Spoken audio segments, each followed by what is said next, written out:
সুভদ্র দেবীর দুয়ারে পরি গরুর হনুমান দুই বীরে লাগেন কুস্তি লাগেন বরাবর আপনি ক্ষান্ত হইলেন গরুর হনুমান কালো কালো যমরাজার কুঞ্জ বড় নাকি দিনে রাতে পাঁজি দেখেন ধর্ম রাখেন সাক্ষী যারো যেমন পাপ মাগো ভারতের ভিতরে তারও তেমন ফল মাগো জমেরি দুয়ারে একজন পাপী ছিল শুনো তার বাণী দাতাই করে দান্য পুণ্য উনি দিত বাধা হাড়ির কোদালে পাপি কাটা যাচ্ছে মাথা এই পুরীতে পারা পারমা জমপুরীতে নাই চারিজনা বজিছিল শুনো তার বাণী ঘরে যদি আগুন থাকতো আগুন নাহি দিত তার মস্তকে মাগো আগুন জ্বালালো ধড় পড় করে পাপি জমেরি দুয়ারে চারিজনা লোক ছিল শুনো তার বাণী মা বাবায় কত কষ্টই করিত মানুষ মা বাপকে হয়ে নিয়ে খাইতে নাহি দিত আসি মনের বচা মাগো বুকেতে লাগালো দুজন বজিছিল শুনো তার বাণী ধনেরই গরবে মাগো কথা না বলিত ভালো কথা যদি বলতো মন্দ বলে দিত আসি মনে সাড়াছিয়ে চক্ষুটা নিয়ে দিছে একজন লোক ছিল ছোট নিচ জাতি তার নাম ছিল মাগো রুহিদাস মুচি দান পুণ্যতে বাছা পূরণ করিয়াছিল মৃত্যুকালে লয়ে গেল সেই পুষ্পরতে দান করনি দান করে মা জলে নাহি পড়ে হরি হরি বল একবার বল শ্রবজনে হরি হরি বলতে মুখে না করিবে হেলা আমাদের মাথা শীতন হলুদ জল থাকে আমাদের 85 কালী সাধনা আমাদের 85 কালী সাধনা আমাদের আদিম যুগ থেকে আমরা চিত্রকর মানে 85 কালী সাধনা যখন আমাদের কাছে যাই তখন একটা রোদে চলতে গেলে যেমন সেই হলুদ জলটা তো আমরা ছেঁড়ার মতো দেখতে পাই সেই ছেঁড়াটা দেখে আমরা ছবিটা আঁকতে হয় যা স্বপ্ন কথা বলে যেমন সবাই স্বপ্ন পাই সবাই তো দিশা করে রাখতে পারে নাই কিন্তু আমরা চিত্রকার আমরা দিশা করে রাখতে পারি তাদের বাড়িকে যাই পরে বলেই তারা আমাকে দান করে হরি জগন্নাথ ঠাকুর জগন্নাথ বলরাম মধ্যে সুভদ্র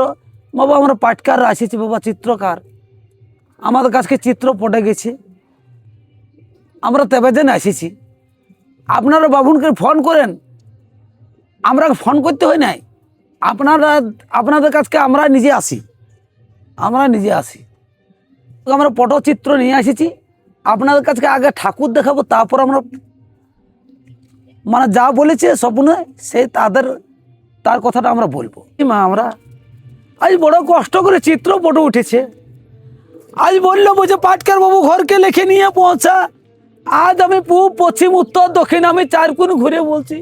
আমি কোথাও ঠাই থিতি পাই নাই তবে কিন্তু বলবি পাটকার বাবু আমার একদিকে থেকে চোখের জল পড়ে পেটের থেকে বলি বেড়ে মুখে আমারও বলতা বেটাকে বলবি হ্যাঁ বেটা লে বাবা আজ তোরা 2 ভাইকে রেখে নিয়ে এসেছি ভাই ভাই ঝগড়া ঝাঁটি লাগিস না মেলে মেশে থাকবি বাবা রোদের থেকে ছেড়ার থেকে রোদ আর ছেলেগুলোকে আমি মানুষ করেছি লে বাবা তোরা যত লেখাপড়া শিখবি তোরা মাস্টারই হবি লে বাবা তোদের দিনকে দিন বাড়িয়ে যাবে তোদের কোন ব্যাগ নাই তোদের রাতির পাছি সোনার গড় ব্যাগ দিনকে দিন বাড়িয়ে যাবে কোন ব্যাগ নাই এ বাবা আমি গুরুজন বঠি আজ গুরুজনকে নিন্দা করিস না চোখদান করবি আর যদি না চোখদান করিস বাবা তাহলে আমি সে পড়তে থলকল পাবো না শান্তি পাবো না বাবা লে বাবা আজ তোকে কাকে কল করে মানুষ করলি 10 লোককে খাওয়াবি মাখাবি গরিব হবিস নেই বাবা আজ তোদের রাতির পাছে সোনার গড় ব্যাগ দিনকে দিন বাড়িয়ে যাবে কোন ব্যাগ নাই তো বলে আজ বলবিস আজ 500 টাকা চক্ষুদানের পয়সা বলবিস একটা কাঁসার বড় থাল বলবি আর দেখবো বা জীবের উপর জীবদান নিয়ে যেমন চোখদান করে তাছাড়া আমার জীবটা বসবে না আমার আত্মাটা কি করে শান্তি পাবে বাবা লে বাবা চক্ষুদান করবি আমাকে আজ আমাকে চোখদান করে আমাকে বিদায় করবি আজ চোখদান করে যদি না বিদায় করিস বাবা তাহলে আমি সে পড়িতে সরকল পাবো না শান্তি পাবো না লে বাবা লে যে যত শুনবে সে দান করবে আমার কথা যদি শুনে লে বাবা যে দান করবে তার দিনকে দিন বাড়িয়ে যাবে, কমবে নাই। লে বাবা আজ সবাইকে শোনাবি, সবাই যেমন দান করে আমাকে, যেমন পারবে 200 হোক 100 হোক, যেমন পারবে দান করবি বাবা। লে বাবা আজ বাবা বটে, গুরু নিন্দা যেমন না করে, যেমন জুটবে বাবা দান করবি বাবা। আজ বড় কষ্ট করে আমি চিত্রপটে নিয়ে এসেছি।